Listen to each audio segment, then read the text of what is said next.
We continue now at the top of Daf Mem Gimel Amud Beis in Meseches Nedarim. This is Nedarim Daf 43b. And the previous Amud, the Mishnah had brought the opinion of Rabbi Yossi.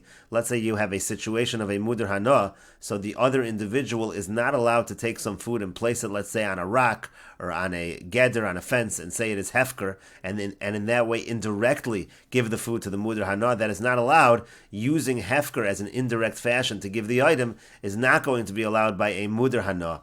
And Rabbi Yochanan explained Rabbi Yossi's position that the reason is because when a person makes something hefker, it doesn't actually leave his rishus until it enters the next person's rishus, and therefore it's no different than giving the item directly to the Mudar Hana.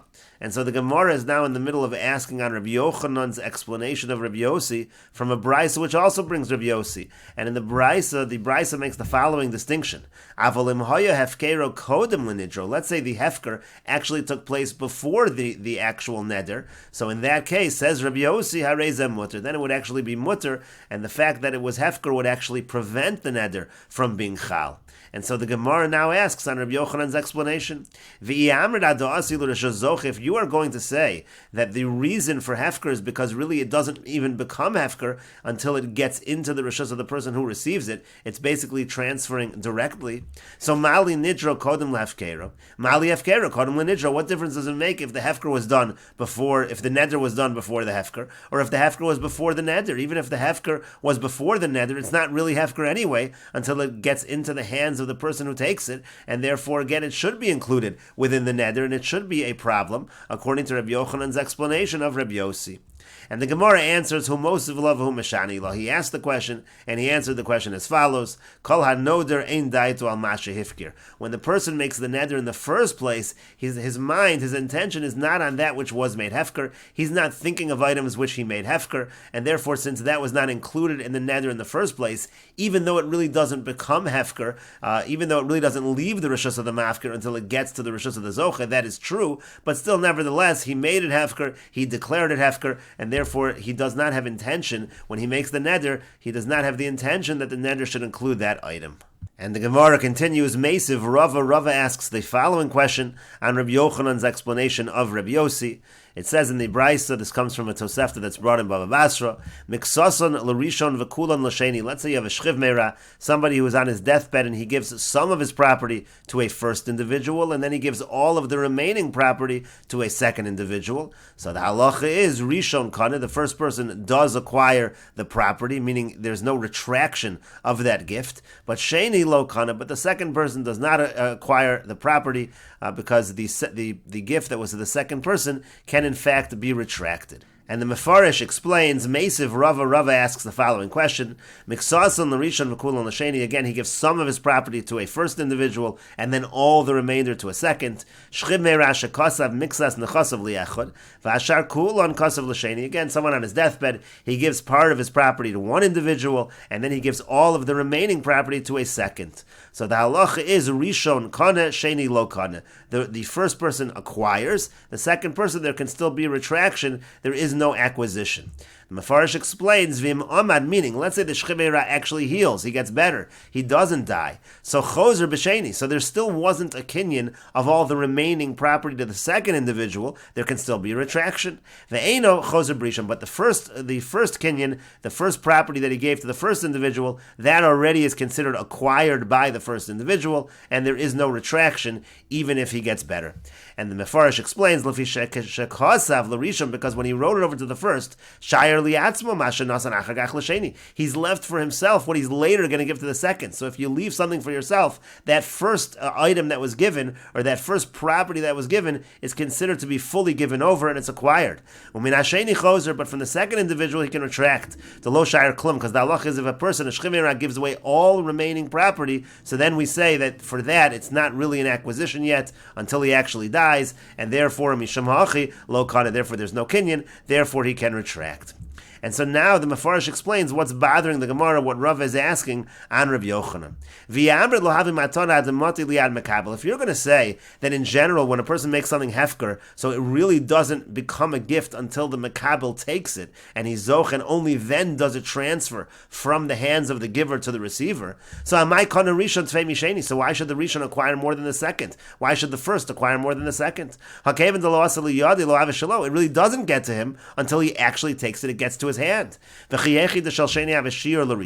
Just like that property which he gave to the second individual is considered a leftover of his property, legabe the first. You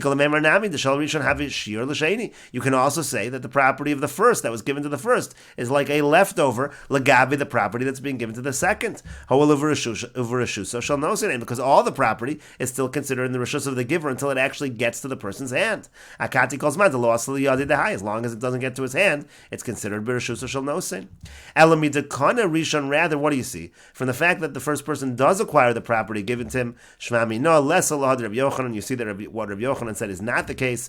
Again, Rabbi Yochanan said the Makabel is not zoch until it gets to his hand, but apparently that's not true. Apparently that first property that was given is completely received, even though it did not get to the Makabel. And so the Gemara continues, Elo Amar Rava, rather Rava says, Hainu Taima de Rabbi Yossi, here's the real reason of Rabbi Yossi, why the person is not allowed to place the food on the rock to indirectly give it to the Muder Hana, Gezeira Misham Manas Beis Choron. It's similar to the Gezeira that we find by Manas Beis Choron, a similar case, and the Mefarish over here explains, Elo Amar Rava Liolam Kasava Rabbi Yossi de Min HaTorah Havim Matana L'Alta. Really Rabbi Yossi holds that Mido Raisa, really it is a Matana immediately.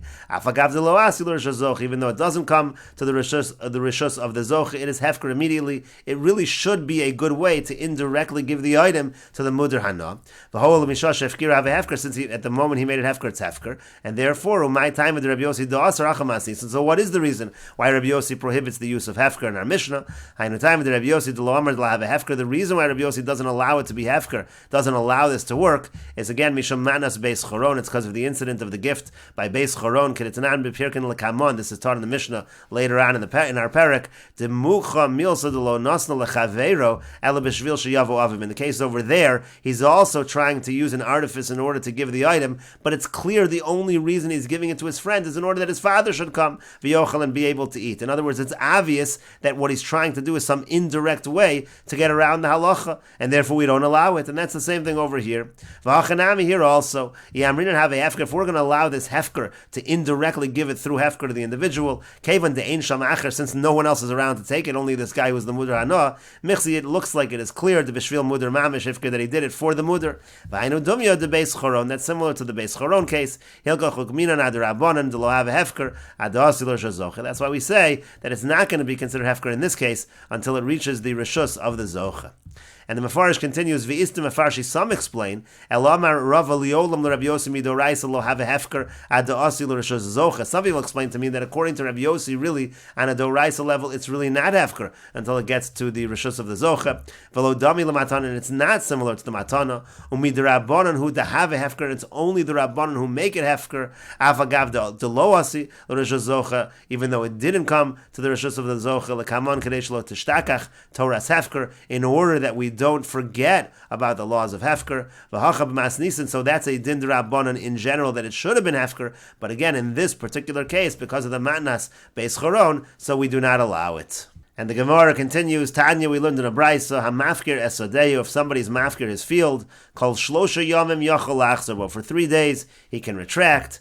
Mikan Va'elach Ein Yachol Achzer, but from then on, he's not able to retract. The Mefarish explains, Hamafkir Sadeo Kol Gimel Yom Rishonim Yachol Achzerbo, he can retract for the 3 days. Bein Omar in Ritzoni Sheyeh Hefker, the Chazerbo, whether he says explicitly, I don't want it to be Hefker, he just retracts the Hefker. Uvein Zachabo, or even let's say you have a situation where he is just rezocha, he reacquires those items which he made Hefker. So Besoch Gimel Yom within 3 days, V'Shem Hefker Lo Chayil Be. The point is, in any case, the Shem Hefker is not Chal, it's not considered to be Hefker yet at that point, and the halachic nafkamina is v'lo pakale midei meiser. Therefore, it's not going to be excluded from the laws of meiser. The hefker pater min meiser, because in general, hefker is usually pater from meiser. Kedeko amrin and v'nishmar prat lehefker. We learned that out from the pasuk of v'nishmar to exclude hefker. But after 3 days, mikan v'ilach en yachal achzer, but there is no retracting. Upater min meiser. At that point, it's considered hefker. It's pater from meiser. Kol man de zochi. By anybody who's zoch in it, he's considered zocha from hefker, and therefore it's going to be pater from meiser. And we'll continue with this discussion in the next video on Daf Mem Dalid Amud Aleph.